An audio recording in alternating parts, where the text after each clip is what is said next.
Baik, selamat berjumpa kembali. Pada kesempatan kali ini kita akan membahas materi kimia di kelas 3 yaitu bilangan oksidasi. Materi ini nanti akan menjadi dasar kita untuk menyetarakan yang namanya reaksi redoks ya. Jadi langsung saja kita akan bahas mengenai bilangan oksidasi yang kita singkat dengan biloks. Apa itu bilangan oksidasi?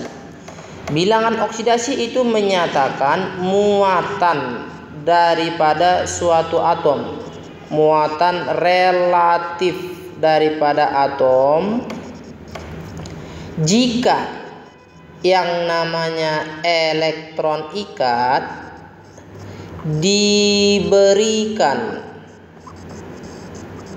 kepada atom yang lebih elektronegatif.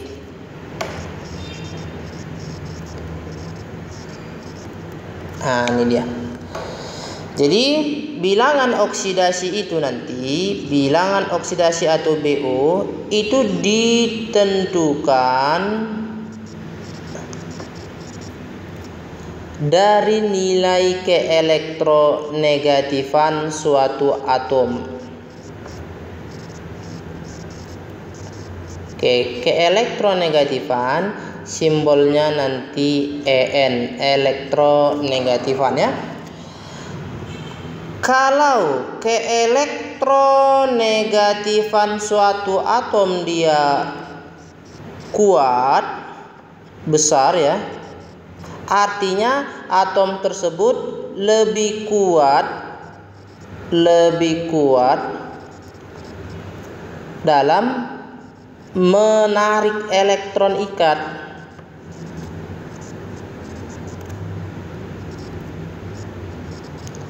Oke, karena dia lebih kuat menarik elektron, ingat elektron itu negatif ya muatannya ya.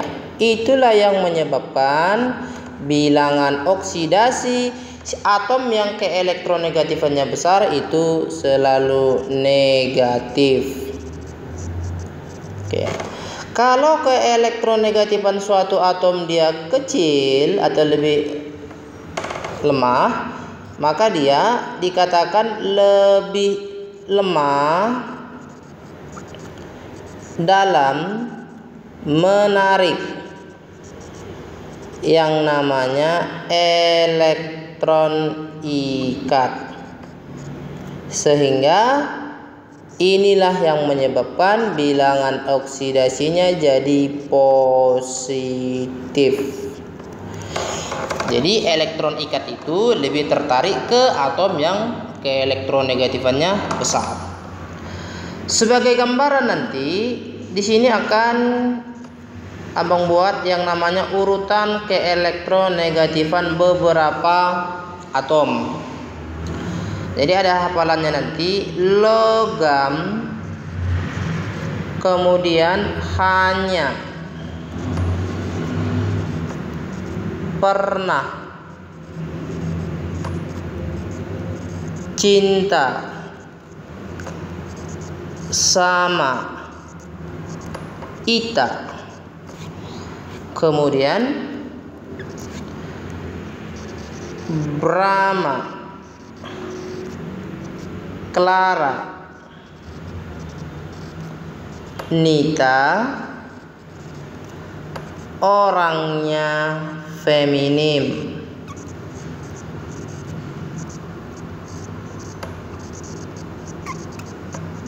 Oke. Logam, itu ya logam ya, logam. Hanya itu hidrogen. Pernah itu P. Cinta itu karbon. S. Sama itu belerang S. Ita itu I. Brahma itu Br. Clara Cl. Nita nitrogen. Orangnya O. Dan terakhir feminim itu atom F. Jadi kalau kita lihat nanti dari segi keelektronegatifan, logam lah yang paling kecil. Jadi logam paling kecil dalam senyawa nanti logam selalu positif. Dan F yang paling besar. Jadi F ini dalam senyawa dalam senyawa dengan atom lain, maka bilangan oksidasinya selalu negatif, ya, karena dia paling kuat dalam menarik elektron ikat. Sebagai contoh nanti, misalkan kita tahu ada senyawa yang namanya HCl. HCl, H memiliki elektron 1, Cl itu elektronnya 7, karena dia terletak pada golongan 7. Maka ini yang namanya elektron ikat. Kalau kita lihat dari keelektronegatifan, bahwa keelektronegatifan N itu lebih besar daripada keelektronegatifan H. Nih ya, kita lihat urutan ini ya. Maka otomatis elektron ikat itu lebih mengarah ke si Cl. Jadi elektron si H itu lebih mengarah ke si Cl. Jadi seolah-olah Cl itu mendapat 1 elektron, jadi dia minus 1, dan seolah-olah H itu memberikan 1 elektron, positif 1. Jadi inilah bilox daripada H, positif 1, dan Cl itu minus 1. Kemudian lagi kita ambil senyawa misalkan CCl4 nih. CCl4 C dengan elektron valensi 4 ya, dia di golongan 4 nih ya. Cl itu golongan 7 ya. Cl butuh 1, Cl butuh 1, Cl butuh 1, tiap atom Cl butuh 1 elektron. Jadi kalau kita lihat di sini ya, ada 4 ikatan ya. Keelektronegatifan si Cl lebih besar daripada keelektronegatifan si karbon, sehingga nanti Cl lebih kuat dalam menarik elektron ikat. Jadi elektron ikat yang ini, misal untuk yang ini ya, elektron ikat ini lebih mengarah ke si Cl. Jadi Cl itu seolah-olah menarik elektron si C minus 1. Ini pun seperti itu, elektron ikatnya lebih mengarah ke si Cl minus 1. Ini pun seperti itu, minus 1. Dan elektron ikat yang terakhir itu lebih mengarah ke si Cl, jadi dia seolah-olah dapat 1.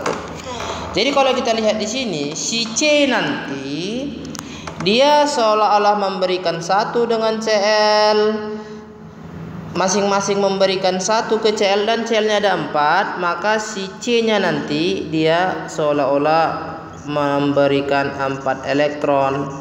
Nih. Jadi dia positif 4. Kemudian lagi misalkan ada ClF3 nih. Jadi Cl nanti di tengah, F nanti ada 3 ya. Cl itu golongannya 7 ya. F juga golongan 7. F butuh 1, jadi kita ambil 1 elektron dari si Cl. Tiap-tiap atom F butuh 1 elektron dari si Cl. Tiap-tiap atom F butuh 1 ya. Cl tersisa 4 lagi elektronnya. Jadi kalau kita lihat nanti di sini, keelektronegatifan daripada si F itu lebih besar daripada keelektronegatifan si Cl, sehingga F lebih kuat dalam menarik elektron ikat. Seolah-olah elektron ikat yang ini itu lebih mengarah ke si F ya. Jadi F-nya nanti minus 1, ini pun seperti itu, minus 1. Cl yang ini pun nanti yang terakhir ya, itu elektron ikatnya kemari, minus 1. Dan si Cl-nya nanti dia jadi positif 3. Oke ya. Inilah dia dasar dari penentuan bilangan oksidasi. Kemudian kita bahaslah yang berikutnya mengenai aturan penentuan bilox.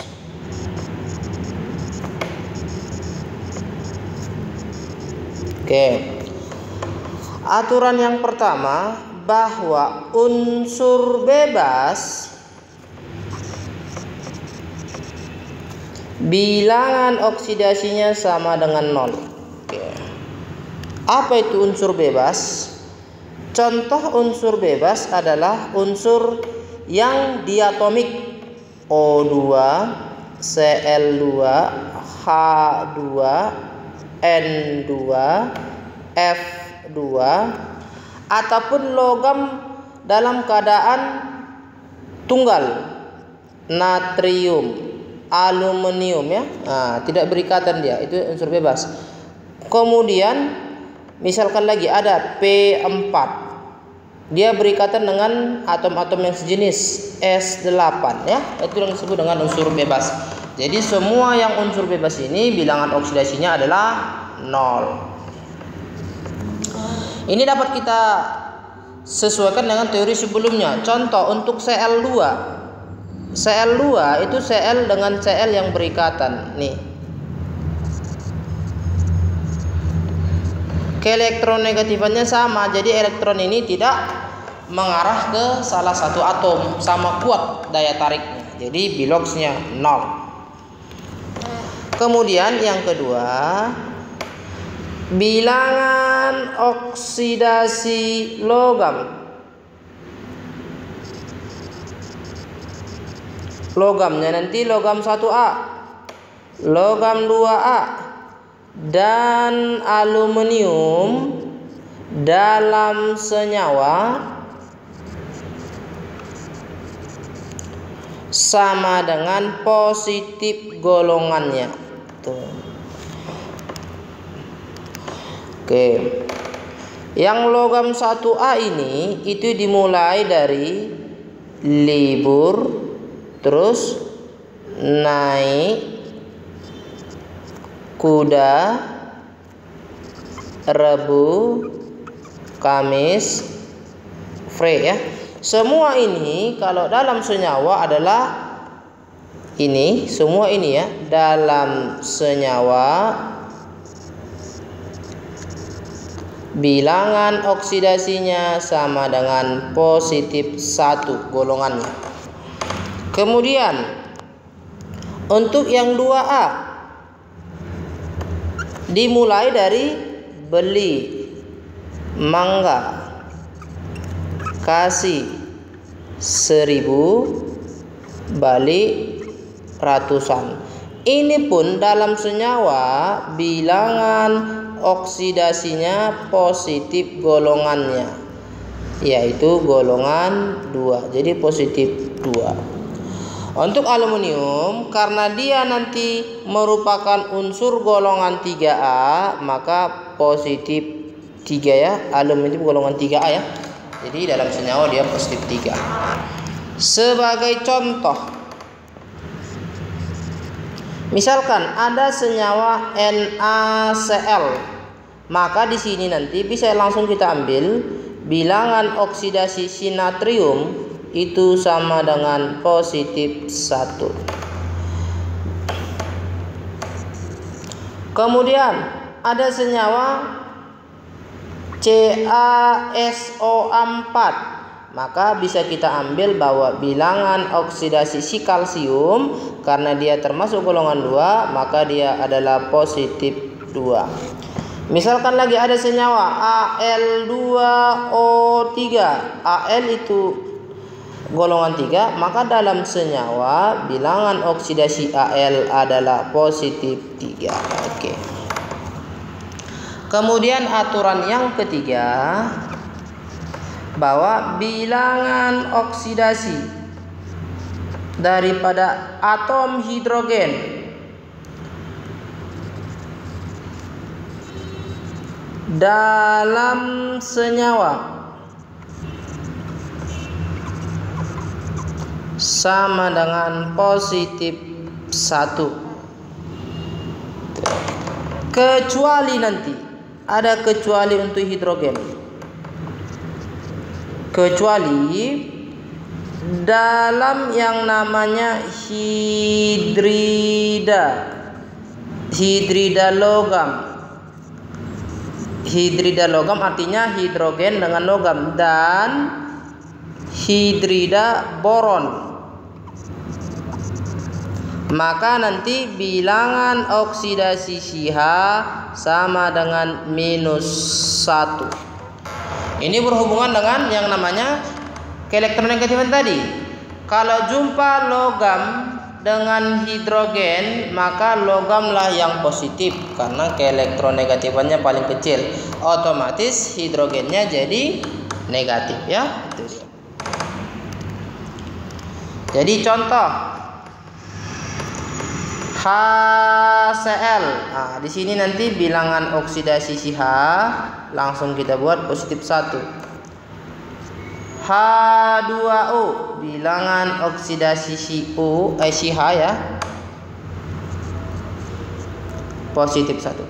Tapi untuk hidrida logam, misalkan NaH nih, inilah yang kita sebut namanya hidrida logam, hidrogen dengan logam, maka bilangan oksidasi Si H-nya -1, termasuk dia yang kecuali. Kemudian yang keempat, bahwa bilangan oksidasi unsur halogen dalam senyawa tanpa oksigen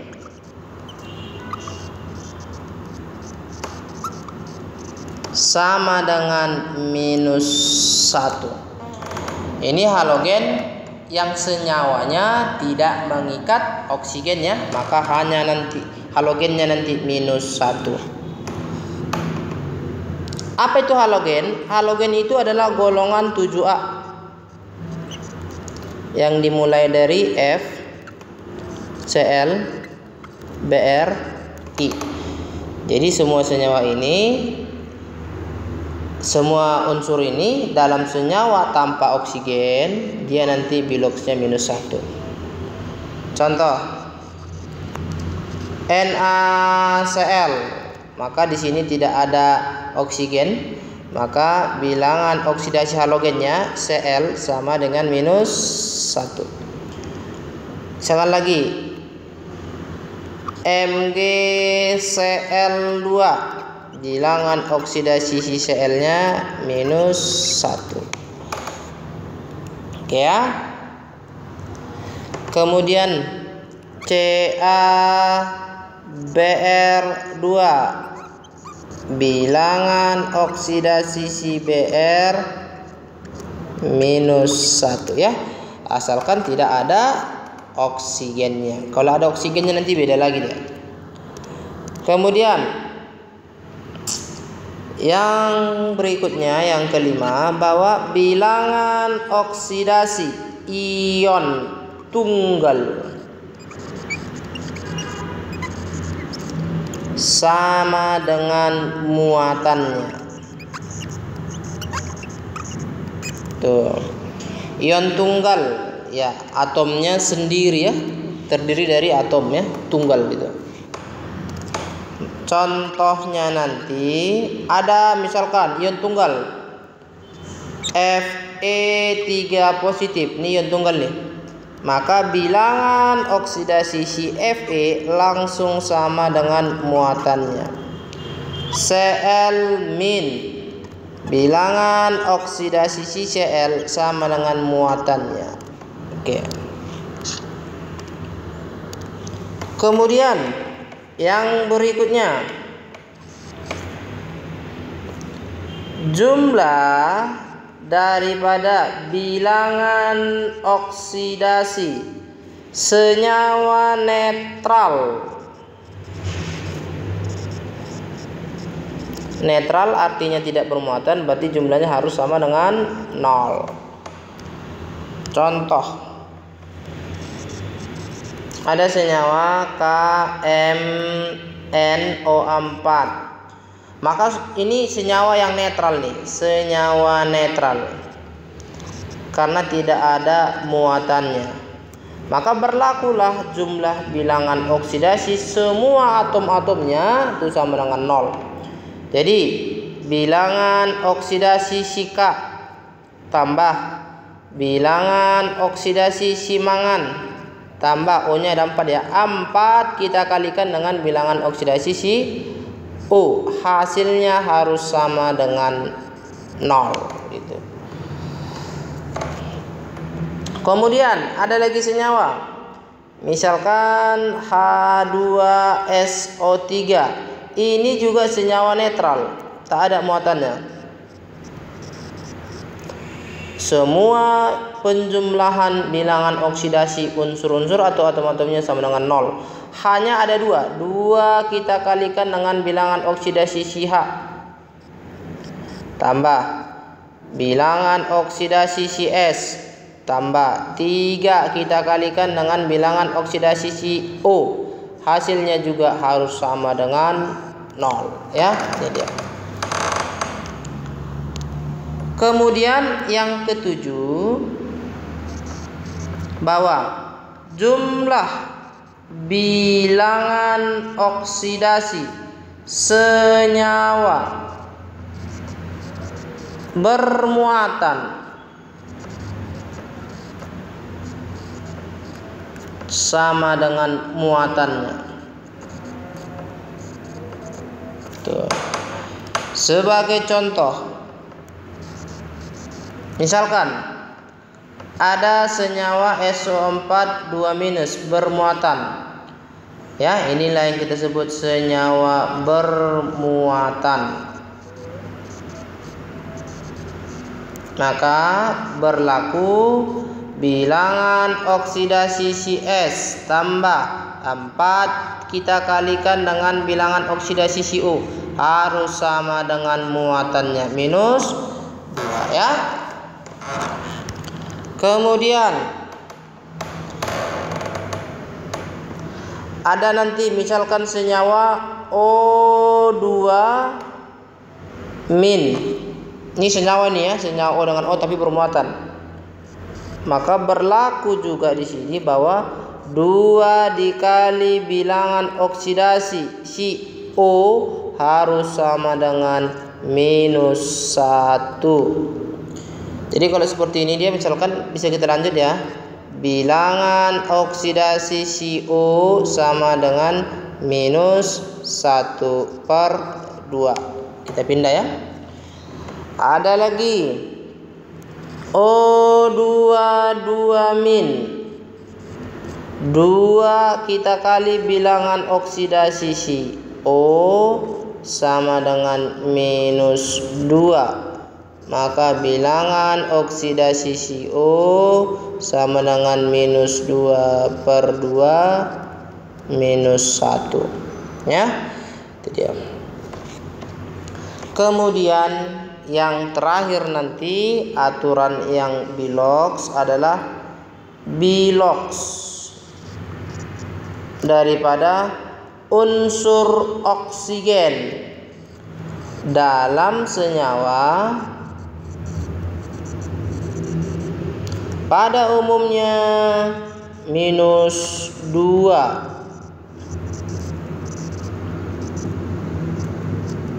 Oke. O yang bilangan oksidasinya -2 kita buat nanti simbolnya O2- dan dia ini nanti senyawanya dibaca oksida. Nih. Kecuali ada kecualinya untuk O nanti ya. Kecuali ada namanya peroksida. Peroksida ini simbolnya nanti anionnya O2- nih. Jadi sebenarnya peroksida ini sudah abang jelaskan di poin nomor 7 ya. Peroksida ini ada di poin nomor 7. Nah, nih. Kalau kita lihat di situ bilangan oksidasi O-nya nanti sama dengan -1. Oke.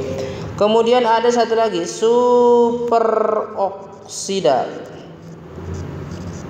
Superoksida O2 min. Bilangan oksidasi CO sama dengan -setengah. Juga sudah ada dijelaskan dalam poin yang nomor 7.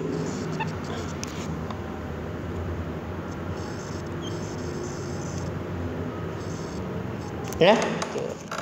Jadi untuk membedakan ketiga senyawa ini, misalkan contoh ya, natrium Na kan positif 1. Kalau dia berikatan dengan oksigen, oksida ya, O2 minus, maka akan terbentuk yang namanya Na2O. Jadi dalam pembentukan senyawa jumlah muatannya nanti harus 0. Jadi di sini kita kali 2 dia ya, makanya jadi Na2O. Kemudian misalkan lagi K positif kita ikatkan dengan peroksida O2 2 minus. Ini juga muatannya belum 0, kita kali 2, maka yang terbentuk adalah K2O2. Kemudian K positif kita reaksikan dengan O2 minus, maka muatannya sudah 0, yang terbentuk adalah KO2. Jadi untuk yang pertama maka namanya adalah natrium oksida karena oksigennya O pangkat -2. Kemudian yang kedua ini kalium.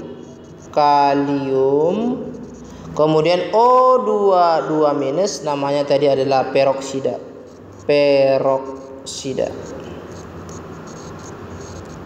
Kemudian ini kalium super oksida.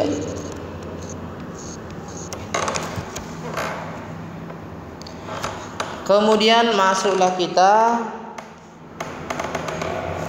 ke latihan menentukan bilangan oksidasi. Contoh,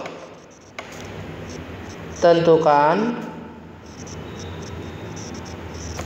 bilangan oksidasi Mn dalam senyawa atau dalam ion dari titik 2.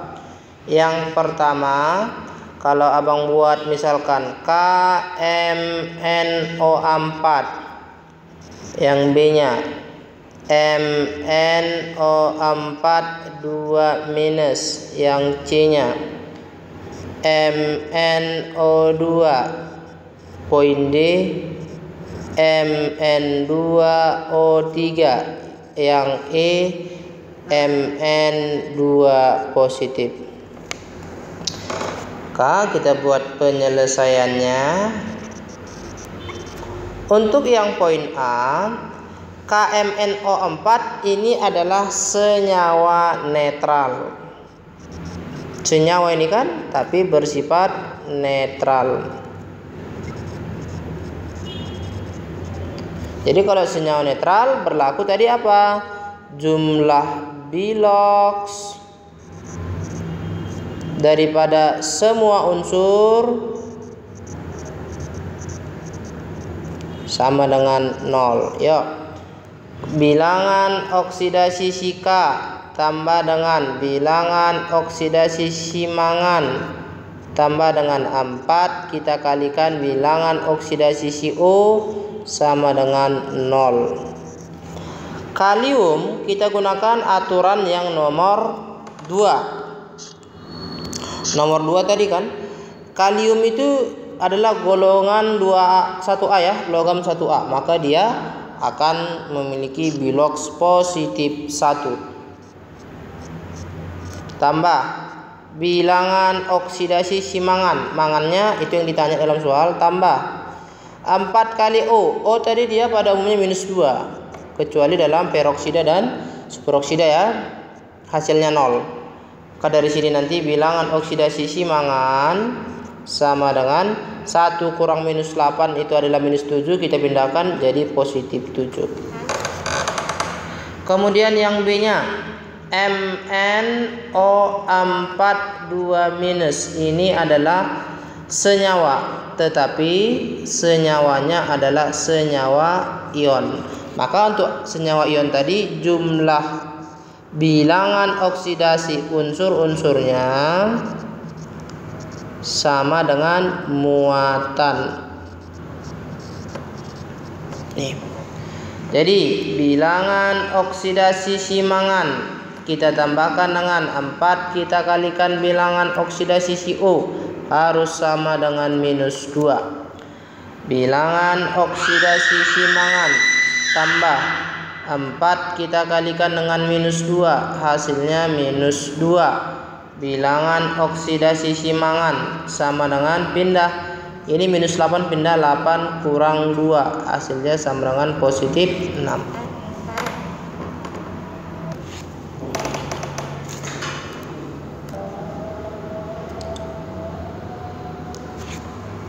C. MnO2 ini juga termasuk senyawa, tapi senyawa tak bermuatan, netral. Maka senyawa netral berlaku jumlah bilangan oksidasi unsur-unsur sama dengan muatan 0 ya, sama dengan 0. Tak bermuatan 0 ya, itu. Jadi bilangan oksidasi simangan tambah dengan 2 kita kali bilangan oksidasi oksigen sama dengan 0. Bilangan oksidasi simangan tambah 2 dikali O itu -2 ya, 0. Bilangan oksidasi simangan sama dengan +4. Yang D, Mn2O3 ini juga senyawa netral, berlaku jumlah bilangan oksidasinya sama dengan 0. 2 dikali bilangan oksidasi simangan kita jumlahkan dengan 3 kali bilangan oksidasi oksigen sama dengan 0. 2 kita kali bilangan oksidasi simangan tambah 3 dikali O -2, 0. 2 kita kalikan bilangan oksidasi simangan sama dengan +6. Maka bilangan oksidasi simangan sama dengan +6, kita bagi 2, +3. Yang E, Mn2 positif ini adalah ion tapi terdiri dari satu atom, maka ion tunggal lah ini. Jadi dalam ion tunggal berlaku bahwa bilangan oksidasi sama dengan muatan. Jadi bilangan oksidasi simangan sama dengan +2.